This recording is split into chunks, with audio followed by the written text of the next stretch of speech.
I'm a fixed income person and I don't have money to go to the grocery store and buy food all the time. Well, I'm on disability and they just cut down my food stamps.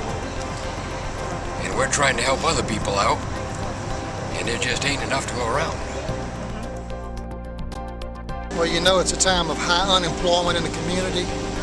And so we have a lot of people right now who are really hurting financially. And one of the things that we can do to help them is to make sure that they have adequate food to eat. There are people in our area that are hungry. If you take a look at St. Augustine and St. Johns County, there's this perception that it's a very wealthy county.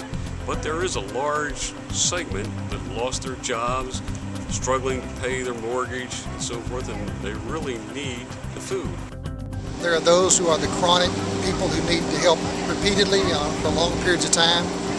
But then there are also those who have just simply, because of the unemployment, because of the economy, have suddenly found themselves in situations where they need help.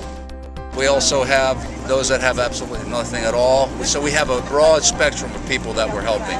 It's great that Second Harvest hooks us up with Winn-Dixie stores to pick up. We pick up from Publix and anything else that we can pick up. It's huge because, like you said, we have that basic bag, but then we throw in meat, we throw in bakery, and any produce that we can have. And they walk away, feeling pretty comfortable, at peace. They don't have to worry for a little while. Well, probably the largest single group is the single mother with 2 kids in grade school. I have 2 teenage daughters, which have been out for the whole summer. And so it's very hard, and it's been difficult, but I heard about this yesterday. So, and I made it a point to come out because it's definitely a blessing. Me, myself personally, know a lot of single moms and just, families because of the way the economy is. I know one thing, everything going up but the wages. A lot of people can't afford food, and I thank God for y'all. I thank God for the harvest. Because if it wasn't for that, me and a lot of more people would be hungry. It's a great job that's been done. It's a great blessing to the households, and we're increasing every month. We see more and more people come in by word of mouth, actually. So we're really happy that we're able to be here and offer this service to our community. It's been pretty rough. Everybody that I've talked to saying how rough it is. I mean, ones that never complained about anything, and now they are having to go places like this to get food to eat. I live in a fairly new neighborhood, and I know a lot of us, our houses are in foreclosure. We're trying to get food stamps, public assistance. These are people that had very high-paying jobs until a year ago.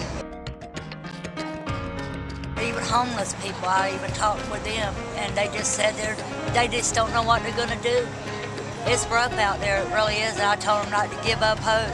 I know I've been out there trying to look for work, and I just can't find anything, so it's a blessing to know that y'all are capable of helping people like us. Organizations like this are helping me feed my children. Without this, I wouldn't be able to feed them. It not only helps me, but it helps a lot of other needy people. And I feel blessed, and I thank you all also. You do a beautiful job. We don't, really want handouts, but we have no choice. There's a lot of people struggling. God's been taking care of us. Amen. And that's the main thing. Second Harvest is very, very important. You just need to know that it's hard when a family comes in. That has been the sole drive, that a family would not have to feel like I felt to get food. If you need food, you need food. It doesn't matter what circumstances. Without Second Harvest, we wouldn't exist, honestly and truly. We didn't realize how many people were out there hurting When we, from that quarter where we did 95 families to the next quarter, we did something like 475 families. And then from there, it's just been going on. Now we're at 3,000 families. It's absurd. It's just growing all the time. You know, we're doing what we can, and we're trusting God to provide. Every situation's different, everybody's different, everybody has different needs, but thank God that there are people out there like you that'll help us. Sometime or another, everybody needs help. And it's nice